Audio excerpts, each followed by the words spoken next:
आप ये देखें कि अगर ये आंकड़े मान लीजिए 50-60 लाख वोट भी कट जाते हैं पश्चिम बंगाल के उसमें से, तो ममता जी के गले में आ जाएगी बहुत बुरी तरह से। और सर विशेषकर 20-21 लाख का इसमें ही। क्योंकि मुसलमान जो है इस बार जिस तरह से उसने बिहार में किया कि बिहार में भाजपा के खतरे के बाद भी वो इनके पीछे पूरा दम लगा के खड़ा नहीं हुआ, और अगर वही चीज उसने बंगाल में की तब तो भाई बड़ा मुश्किल हो जाएगा ममता दीदी के लिए। वो अंतर भी तो 20-21 लाख 22 लाख का था, तो ये तो 28 SIR नहीं, वो घाटा पूरा करा दिया, वो अंतर खत्म हो गया। दूसरी चीज सर, 28 लाख का अंतर था, 28 लाख का। 28 लाख, चलिए 28 लाख सर, फिगर तो 60 लाख के आसपास जा रही है, और अभी SIR कंप्लीट नहीं हुआ, वो तो ये बढ़ेगी घटना तो है नहीं। लेकिन सर एक चीज और, जब सर्दी हो, जुकाम हो, बदन में दर्द हो, परेशानी हो, पेट खराब हो, मतलब पेट भी सही नहीं हो, तो सर ऐसे में अगर होली दीपावली का त्योहार आ जाए तो कोई मनाता है क्या उतनी खुशी से? बेचारा रस्म निभाएगा। सर चुनाव भी लोकतंत्र का पर्व है, मैं तो कम से कम यही मानता हूं। सर जो मुसलमान देख रहा है कि 80,440 वक्फ में से 714 वक्फ की प्रॉपर्टियां हम करा पाए हैं, और केवल इस ममता की वजह से इसने बिना मतलब कहा कि हमारी कनपट्टी में गोली आ जाएगी लेकिन हम वक्फ लागू नहीं करेंगे, और खटाक से आधी रात में जो है, ठीक उसी तरह से जैसे अखिलेश यादव यूपी छोड़ के भगे, रातों रात आए और जाके बेंगलोर में जाके, कर्नाटक में जाके PDA का नाम बदल आए, डेवलपमेंट और पता नहीं क्या क्या दुनिया भर का। यहाँ उनका PDA इंतजार कर रहा है, उसको पता ही नहीं है कि PDA गए तो का थे, लिफाफा। फतेहपुर सीकरी गए तो थे अभी पीडीए के सर आजम खान वरिष्ठ फिर नेता भीतर के रूप चले में। गए हैं, और बाबा जी यहाँ अलग को आराम मचाए पड़े हैं। नहीं, जो अखिलेश यादव की जो लेटेस्ट जो स्ट्रेटेजी है, वो नई मुस्लिम लीडरशिप यूपी में खड़ी कर रहे हैं, जिसमें जो सबसे बड़ा नेता बनाने की प्लानिंग है वो इकरा हसन को है। इकरा हसन को, हाँ। एक और बड़ा नेता ये बनाना चाहते थे, संभल वाला जो है उनका बर्क साहब का जो पोता है, तो वो बेचारा नहीं तो बन पाया।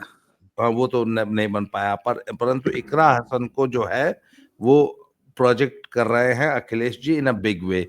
इकरा हसन जी जगह जगह जाके इंटरव्यूज दे रही हैं और पूरे देश का दौरा कर रही हैं। सर इकरा हसन इकलौती एक ऐसी मुस्लिम नेत्री थी जो कि बिहार तक जाके प्रचार करके आई, हालांकि उनकी किसी ने सुनी नहीं है, परंतु अब SIR को लेके और वक्फ को लेके इकरा हसन भी इंटरव्यूज दे रही हैं, और जो महमूद मदनी वाली भाषा दोबारा इकरा हसन ने बोलनी शुरू की है, वो भी जो है जिहाद का नया मतलब समझा रही हैं। कल मैंने उनका एक इंटरव्यू देखा है जिसमें वो जिहाद क्यों जरूरी है, और जिहाद को बदनाम किया है भाजपा ने, संघियों ने।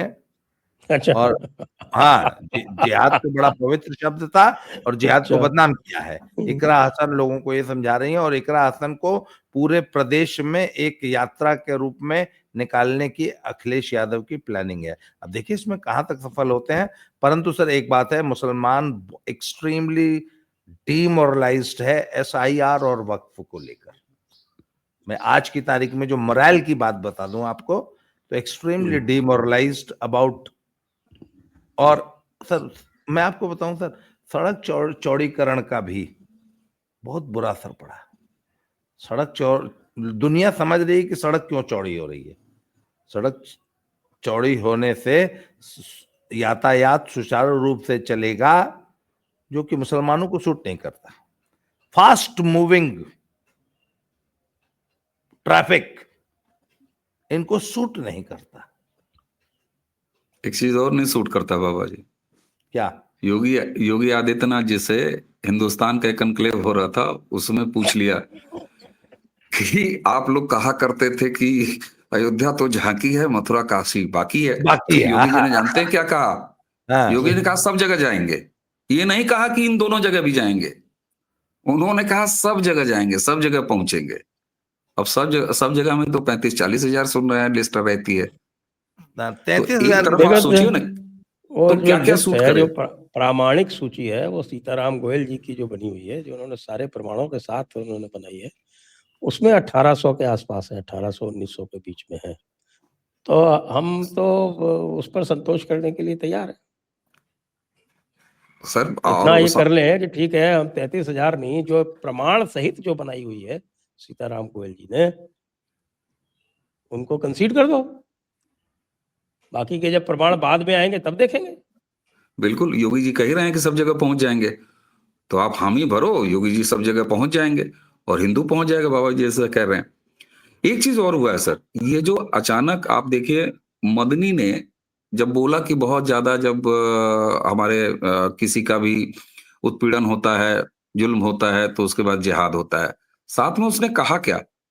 मदनी ने कहा कि आपने हमारे जिहाद के दरअसल अच्छे मतलब को, जो हमारा अंदर वाला, अरे बाहर वाला भी एक जिहाद है, दो जिहाद होता है ना।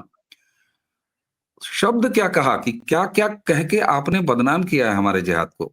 थूक जिहाद, लव जिहाद, लैंड जिहाद।